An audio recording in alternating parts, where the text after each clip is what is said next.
hordoftoota naannoo TV biyya keessaaf biyya alaa kan jirtanii nagaan waaqayyoo isiniif haa baay'atu isiniin jecha har'a immoo viidiyoo haarawaa qabadhee isinii dhiyaadheen jira. Mucaan asitti argitan kuni mucaa xiqqaadha. Daa'ima baay'ee xiqqaadha. Akkuma argitan kun bishaan kanaan caammaa xara jechuudha. Caammaa takkitti beekan taraddaa caammaa takkitti birrii 10 dhiqa jechuudha. Isa kana akkasitti dhiqa jechuudha. Mee mucaan kuni gargaarsan barbaada.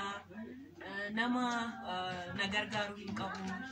Abbaa hin qabu. Haati kiyya immoo mana namaatitti guddeenadha kan isheen tolchitu. Ani immoo yoo karaarra deemeetiin akkanatti hin xaragaa. Waan ani ittiin qalamii bitadhu otoo na gargaartanii yaada jedhu qaba. Mee isumarraa illee yaadanii fuuna waan inni jedhullee mee isinillee dhaggeeffadhaa. Mee abbaa obboleewwan keetitti yaada kee kennan ilaalladhaa yoo obboleewwan hin qabdu gabaas oofatuma dhiifama nu godhaayi obboleewwan jechuun ijoollee asii miidiyaa irratti si hordofan malee obboleewwan wajjin dhalattee kanaaf ka'iitii sagalee keessitti akka dhagahamutti dubbadhu rakkuna keetti maddu isa dhiisii ofitti ta'e mucaa amma gaaffii sodaatte koot gara nagara mucaan kun jechuudha qoy waan ittiin baratu qabda waan ittiin baratu addaraashaa naa kennu mee maal odoo si gargaaranii gammadda birrii mee maalin godhu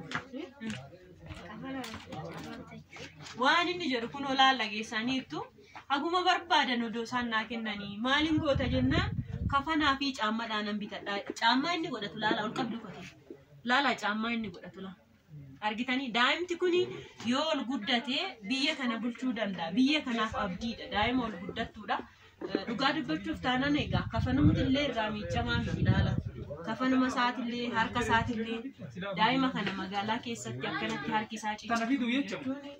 Dhugaa dubbachuuf taanaan kana caalaa arguurra immoo wanti baay'ee nama gaddisiisu jiru jechuudha.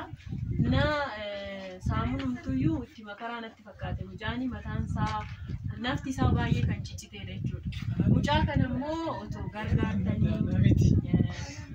otoo gargaartanii hawwii isaa kana odoo guuttanii fi itti gammada. Innillee waaqayyo irraa immoo eebbanii argattu. Ankaawuntii mataa keetii qabda. Ankaawuntii hin qabu jechaatidha kan inni jiru. Namni gargaartanoo jiraatan rabbi irraa argattu